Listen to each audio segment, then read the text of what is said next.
Diyan na, Sir Romel. Kada na yung hamon mo sa ako, ha. Oh, wala na ako ditong magawa mga bay, kay sabi ni Sir Romel, tunulon ko daw yung mga bukog mga bay, kay magpadala siya sa akin ng 20K. Sana legit to si Sir Romel. Oh, sabaw. Mahirap to yung pinagawa mo sa akin, sir. Minsan lang ako nito nakakain ng bukog. Pero ito siya mo, sir. Pinagawa ko lang to ditong ginamos. Oh, kung sa may ipaabot mga bay, ba natapod.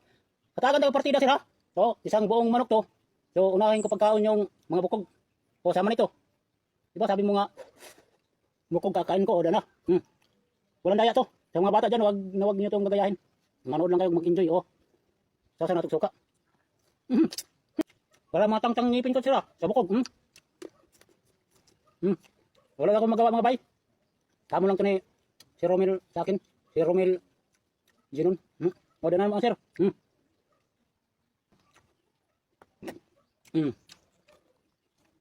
Baka sabihan mo sir, nagdaya kita, walang dayaan.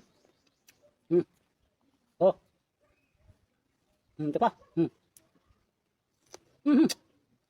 Grabe. Ipadala mo kagad yung 20K, sir, kayo. Malapit na mga anak yung asawa ko.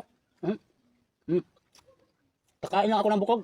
Naka 20K kagad ako. Sana legit to si Sir Mabay. Bukog is manok mga bay. Grabe. Marag mga tangtang ngipin ko.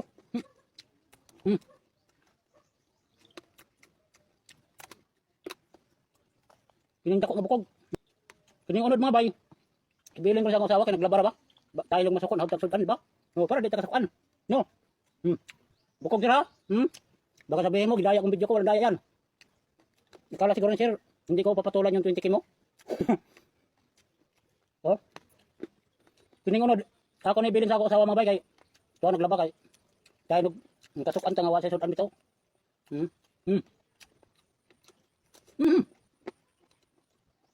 Baka sabihin mo sir, hindi ko ginila mo yung bukog. Oh. Walang daya itong video ko. Hindi ako marunong mang daya ng mga video. Yun ang mga bay. Kaya salamat. Di ba? Okay tayo?